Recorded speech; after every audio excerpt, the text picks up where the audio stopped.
the grey waste and the water, black waste, etc. We're up here, and last year we were over here beside this fence that backs onto a field. Here's reception. You just pull in here and park and wait, pick your spot, go and pay. Done.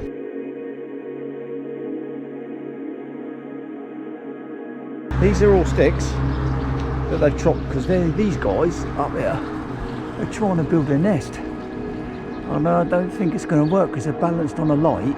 They normally go on traffic, what they're called, telegraph poles. But look, we tried desperately to build a nest, and all these twigs and that are just not working. They're not staying up there. Maybe they get there, who knows.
Espadada mit gamache, espadada mista, Jack potato. Swiss steak, mixed meat on the stone. Tony, what do you think about that? You liking your mixed meat on the stone? I haven't eaten it yet, but I'm looking at it. Is it cooking now, is it? Yeah. What meat? Mixed. No, I don't. Mixed meat. Chicken, beef and pork. Go on, Tone. Good at that. Good at it. Looks lovely. That looks delicious, actually. You've got chips and jacket potato. Good. Really good.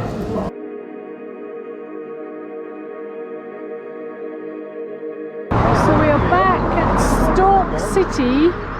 Not as busy this year. Quite a few of the trees are unoccupied, which is quite surprising. Maybe they haven't mated yet.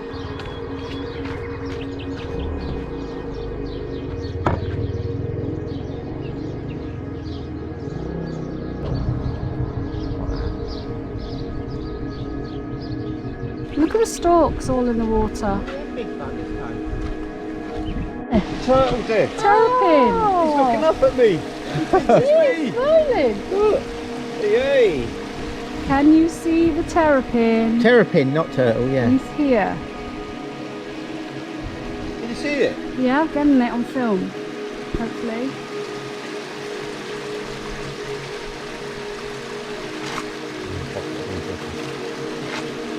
So we've stopped for lunch today, and the boys have decided to have sardines, but rather than serve with chips, they've got broad beans. Broad beans. Broad beans, which is quite, and beetroot, which no chorizo. No, chorizo. It's chorizo. Look at that. Don't they look lovely? That's delicious. What do you think about your lunch? Oh, I'm so looking forward to eating that because I think it's going to be absolutely delicious. Well, the great news is, Tony, is that broad beans on the diet are free. No. So there must the sardines be then. So You've got any bones in, Tony? No, you can eat them. Oh, really? Give me that sauce. Bon appetito, boys.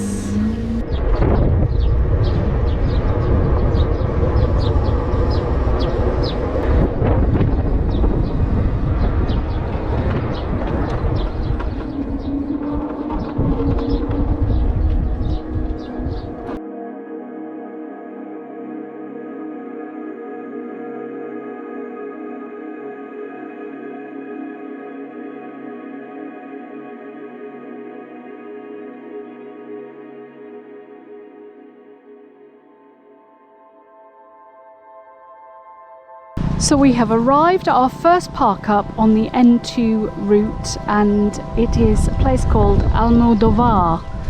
It's a paid for air, €7, absolutely every conceivable service, including 16 amp electric. But when we got here, the gate was open and nobody to pay and nothing to pay. And if you read the reports on Park for Night and Such for Sight, it says exactly the same thing and has been the same since well before Christmas. So it has had a phenomenal heat wave today. It started today and it's going to be here till Friday.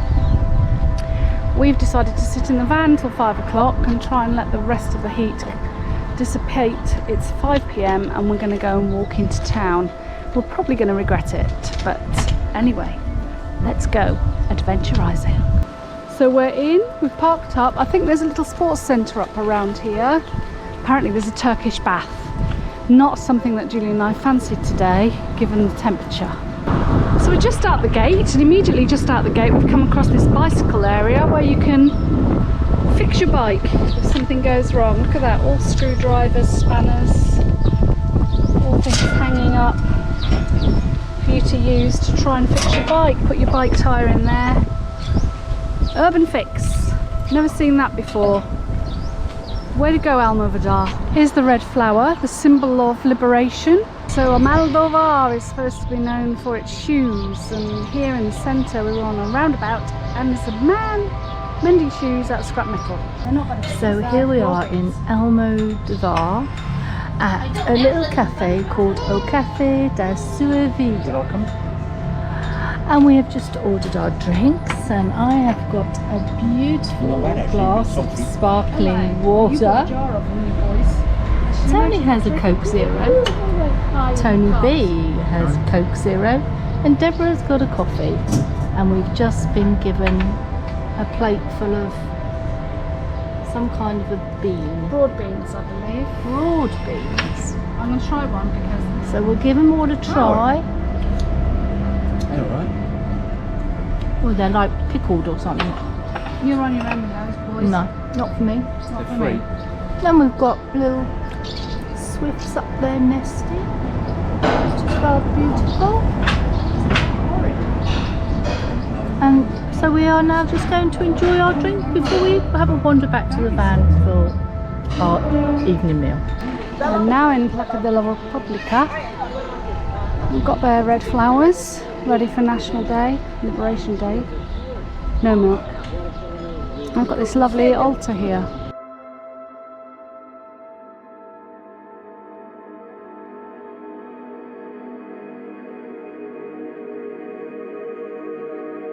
So we just pulled into a barragem, just thought we'd stop to have our brunch, and as we pulled in, it's a hive of activity, but right next to the water there's loads of vans parked, which did not come up on the Park for Night app or anything that we've looked at before. So we're going to walk over the dam. But here's the dam.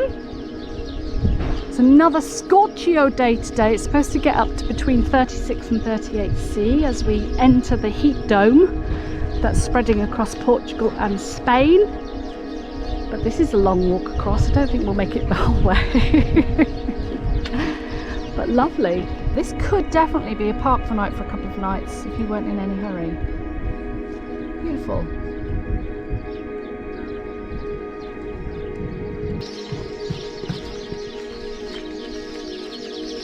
And then the vans are all parked under the trees for some shade.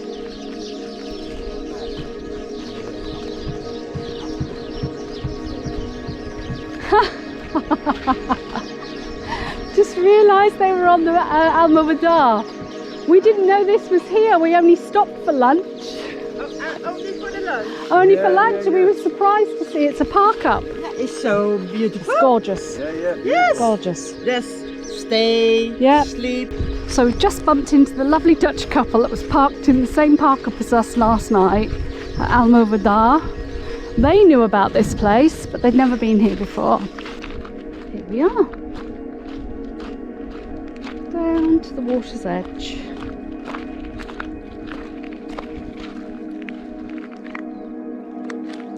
Is there anything in the water?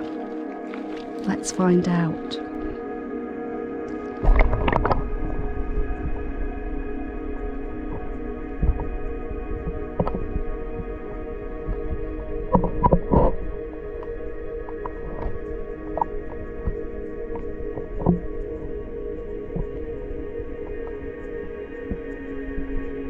Look what I've just found on our little park up last night. Lovely, lovely stray dog. I don't think it's a stray dog. I think it belongs to the goat herder here.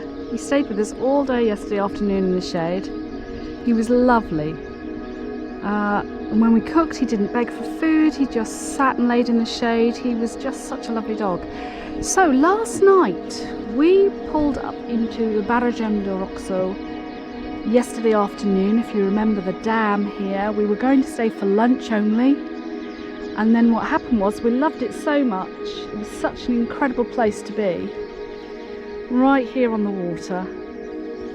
We parked up. And then we parked up and we had a lovely night. It was absolutely starless. The stars were incredible.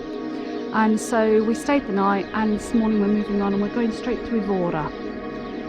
I don't know if you can pick Tony up in the background doing a little jig. So like I said, today we're going to head off to Ivora and the Church of Bones.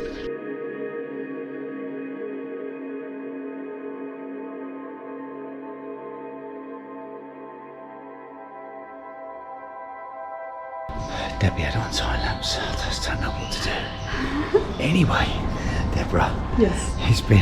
It's been on our bucket list for a while to do this, so I'm really excited about seeing all the bones, and I might see some people I know.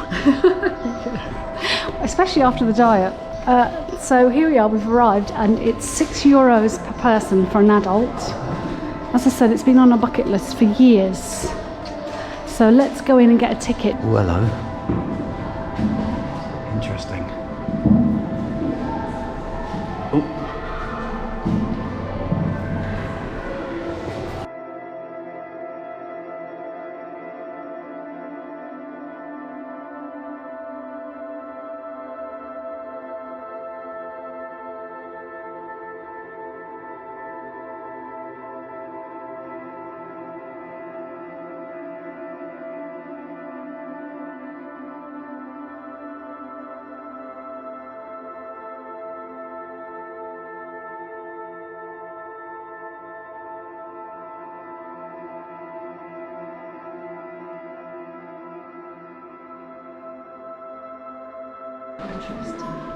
What's it called in here, isn't it? Yeah. Have you seen that guy out there laying down? Yeah, I haven't really looked at him close. It looks like he's been on I didn't talk see over. him.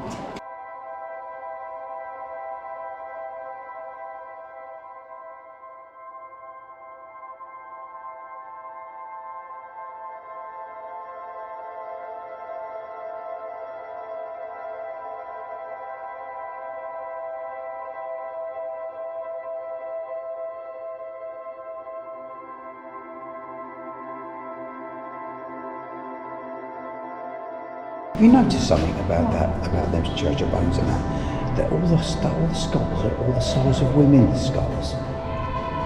Well, why are they not male skulls? Because they're too small. Because we have bigger heads. We've got bigger heads than women. Well, you're true, that's your ego that you have to put in there. That is Yeah, true. so that means that Church of Bones is all full of women. I was a faucet baby. I've got a big head. I was a faucet baby. Don't try and make out that women's brains are small. Maybe your skull's No, the we're same not. size, you just got more fat round it. Who said he's been on the keto? How can you say that? Look at me. Oh, what's that? Is that it? That's the hammer and sickle. No, hammer and something. Pliers. Hammer and pliers. Oh, this is the Cluedo room. Look, the candlestick. That's not a candlestick. That's a chalice. This is the Cluedo room. 100%. Is it really that's real gold? No. Do you think it's real gold? No. See, what I'd expect to see there is like a steam train going around it or something. That was me just a minute ago. It's for Julie to stop singing. Holy nice. Right, that's enough. It's a small world after all. Will you stop fucking singing?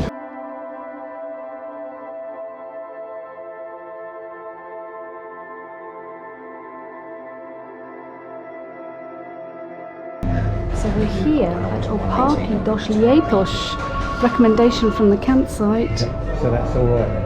and we're really looking forward to it. They do suckling pig on a wood oven as a speciality. I think it's a good thing. So we're going to give it a go, all of us, and let's see what comes up on the menu.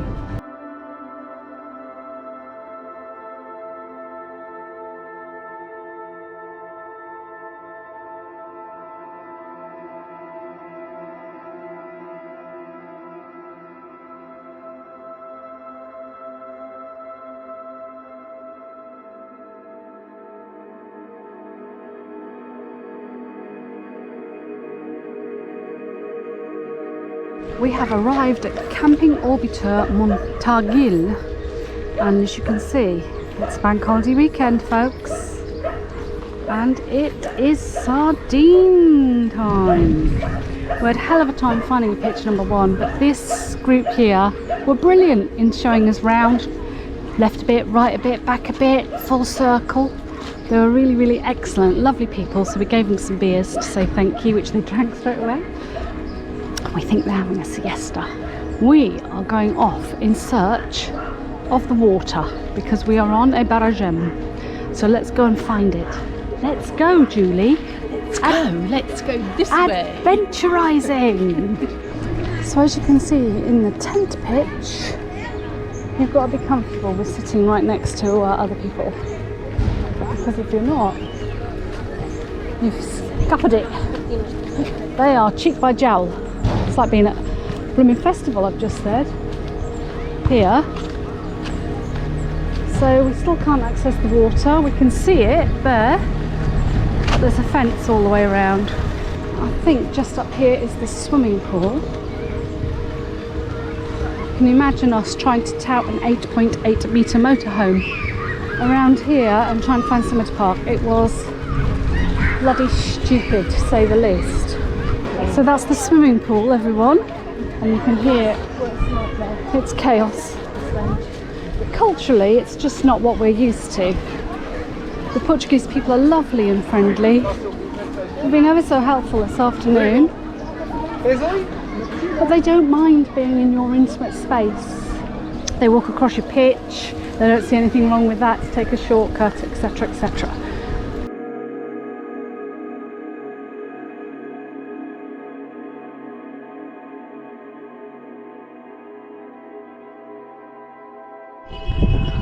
Well, what a day. Today is Sunday, it's the day before Bank Holiday Monday. We escaped the campsite, Camping Orbiter Montargil, and tried to find somewhere else to park. Easier said than done when the Portuguese are enjoying a bank holiday weekend. So we have ended up, this is our third and final try today, at a free air next to some caves which we're going to go adventurizing in. But this is called Saudo Mamede. It's got all the services apart from electric hookup, and after a lot of hustle and bustle and toing and froing, we've managed to get parked. You can see how close we are here to the post. Can't go next to Julie and Tony because the branches are too low. And when we arrived, which was only 10 minutes ago, there were 3 or 4 other French vans here. And all the ones with overhang were taken up. We didn't know what we were going to do, but they left, which was great news for us. And so we've managed to get in. You can see we're overhanging quite badly here, but this car park is quite empty. It's got a nice little church here, and apparently all the reviews say it's a really friendly little village. So the caves are about 800 metres away. So we're going to take a nice walk there and go around the caves. Apparently they've got some really great prehistoric stalactites and stalagmites. We have arrived at the Grutas da Moeda. It's open till 6, so let's go in. There are coaches in the car park. She's close to your time. It's going to be busy. This is the entrance to the cave. Oh my god, it's a bit dark.